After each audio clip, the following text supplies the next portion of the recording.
selamat pagi anak-anak ibu. Semoga kita semua dalam keadaan sehat. Pada pagi hari ini kita akan membahas materi tentang Distribusi dan kegiatan konsumsi. Pada pertemuan sebelumnya, kita sudah bahas tentang kegiatan produksi. Sekarang, kalau produksi itu kegiatan menghasilkan barang, sekarang kita lanjut ke kegiatan ekonomi yang kedua dan yang ketiga itu kegiatan distribusi dan kegiatan konsumsi. Adapun tujuan pembelajaran kita pada pagi hari ini, yang pertama, itu diharapkan siswa mampu menjelaskan apa itu kegiatan distribusi. Yang kedua, siswa harus mampu menjelaskan apa itu kegiatan konsumsi. Dan yang ketiga, siswa mampu membedakan antara kegiatan distribusi dan kegiatan konsumsi. Kita masuk kegiatan distribusi. Dalam kehidupan sehari-hari, barang itu dihasilkan oleh produsen. Barang ini tidak akan berguna jika belum sampai ke tangan konsumen. Supaya barang dan jasa bisa dikonsumsi, diperlukan yang namanya kegiatan distribusi. Seperti contoh pada gambar berikut ini. Ini adalah gambar seorang bapak atau petani yang sedang panen sayuran. Sayuran ini tidak akan sampai ke tangan konsumen jika tidak disalurkan. Jadi, apa itu kegiatan distribusi? Kegiatan menyalurkan barang dan jasa dari produsen ke tangan konsumen. Orang yang melakukan kegiatan distribusi, orang yang menyalurkan barang dan jasa itu disebut distributor. Distribusi kegiatan penyalurannya, distributor orang yang atau lembaga yang menyalurkan barang dan jasa. Tujuan dari kegiatan distribusi yang pertama yaitu untuk menyalurkan barang dari produsen kepada konsumen. Yang kedua, agar hasil produksi lebih berguna bagi masyarakat. Yang ketiga, kebutuhan masyarakat akan barang dan jasa terpenuhi. Dan yang keempat, itu agar terjadi kontinuitas atau terjadi secara rutin produksi barang yang terjamin.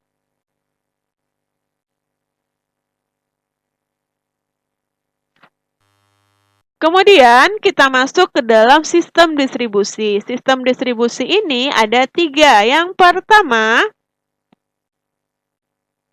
distribusi langsung, yaitu adalah sistem distribusi yang disampaikan langsung dari produsen kepada konsumen tanpa adanya perantara. Contoh, pedagang bakso yang menjual bakso langsung ke tangan konsumen. Atau orang yang jual gorengan langsung ke tangan konsumen. Yang kedua, itu ada namanya distribusi semi langsung. Itu adalah sistem distribusi dari produsen kepada konsumen melalui pedagang perantara. Itu contohnya pedagang eceran. Contoh, pabrik tekstil menyalurkan kainnya melalui penyalur khusus. Itu ada toko pedagang eceran yang langsung mengambil kain tersebut. Yang ketiga ada namanya sistem distribusi tidak langsung. Ini adalah sistem distribusi dari produsen kepada konsumen melalui perantara agen, grosir, pedagang kecil yang bertindak sebagai pedagang perantara.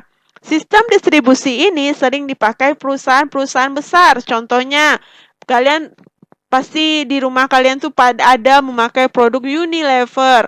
Bisa sampo, Pepsodent, Handbody. Itu kan dari perusahaan besar yang dimana disalurkan itu kepada agen pedagang besar. Nanti barulah ke pedagang kecil, barulah sampai ke konsumen. Kita lanjut, badan-badan yang bergerak dalam bidang distribusi atau lembaga yang bergerak di bidang distribusi. Yang pertama, ada namanya agen. Agen ini adalah perantara yang melakukan pembelian dan penjualan dengan perjanjian. Yang kedua, itu ada namanya makelar. Makelar ini adalah perantara yang menjual dan membeli barang atas nama orang lain. Yang ketiga, itu ada namanya komisioner. Komisioner ini adalah perantara pemasaran yang bisa membeli dan menjual barang atas nama sendiri. Sedangkan yang keempat yaitu ada namanya importir. Itu adalah badan atau perusahaan yang membeli barang-barang dari luar negeri untuk dijual kembali ke dalam negeri. Kelima, itu ada namanya eksportir. Itu adalah badan atau perusahaan yang menjual barang-barang dari dalam negeri untuk dijual ke luar negeri. Yang keenam itu ada namanya pedagang besar atau istilahnya grosir. Ini adalah pedagang yang menjual dan membeli barang dalam jumlah besar. Yang ketujuh ada namanya pedagang eceran. Itu adalah pedagang yang membeli barang dari pedagang besar, kemudian menjual kembali barang tersebut kepada konsumen. Kita lanjutkan, materi selanjutnya adalah kegiatan konsumsi. Perhatikan gambar di samping. Enaknya donat ini dimakan atau dilihat saja kah?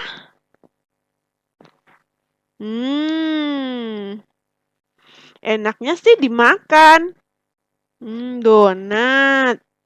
Pasti kalau kita makan perut kita jadi kenyang. Kemudian kalau perut kita kenyang, kebutuhan kita terpenuhi, yaitu kebutuhan akan makan. Berdasarkan slide sebelumnya, kegiatan yang dilakukan itu disebut kegiatan konsumsi. Jadi kegiatan konsumsi itu apa? Kegiatan konsumsi adalah kegiatan memakai, menggunakan, atau menghabiskan kegunaan setiap barang baik secara berangsur-angsur maupun sekaligus habis. Intinya sih kegiatan menghabiskan nilai guna barang baik itu secara berangsur-angsur maupun sekaligus habis. Contoh barang yang digunakan secara berangsur-angsur, bisa contohnya buku pelajaran, itu kan tidak sekali habis. Kemudian ada tas sekolah, baju seragam, sepeda juga digunakan secara berangsur-angsur. Kemudian mobil. Barang yang digunakan langsung habis itu adalah contohnya berbagai jenis makan dan minuman. Sekali makan langsung habis. Dan orang yang melakukan kegiatan konsumsi atau orang yang menghabiskan nilai guna barang itu disebut dengan konsumen. Jadi, siapa saja yang bisa melakukan kegiatan konsumsi? Siapa ya? Mau tahu?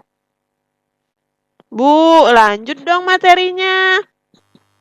Yang pertama itu ada namanya rumah tangga keluarga. Rumah tangga keluarga ini biasanya terdiri dari ayah, ibu, dan anak-anaknya. Keluarga merupakan sekumpulan orang yang tinggal dalam satu rumah sebagai unit terkecil dalam suatu masyarakat. Setiap anggota keluarga itu memiliki kebutuhan yang berbeda-beda dilihat dari jumlah dan ragamnya. Yang kedua ada namanya rumah tangga perusahaan. Perusahaan ini merupakan tempat berlangsungnya proses produksi atau tempat menghasilkan barang. Perusahaan ini dalam menjalankan kegiatannya juga memerlukan bahan baku, tenaga kerja, dan modal untuk melakukan kegiatan produksi. Sedangkan yang ketiga itu ada namanya negara atau rumah tangga negara. Itu adalah kenapa negara perlu konsumsi? Tujuannya untuk memenuhi dan melayani kebutuhan masyarakat. Biaya yang digunakan untuk konsumsi negara juga berasal dari masyarakat. Sekian materi kita pada hari ini. Berikut ini ada tugas yang harus kalian kerjakan.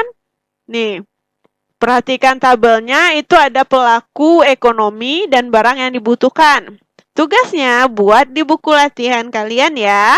Kira-kira apa saja kebutuhan yang diperlukan oleh anak-anak, remaja, orang tua. Lalu setelah kalian selesai membuat kebutuhan yang diperlukan, kalian fotokan dan kirim di Classroom. Baiklah, sekian video pembelajaran Ibu hari ini. Maaf jika ada salah-salah kata. Assalamualaikum warahmatullahi wabarakatuh.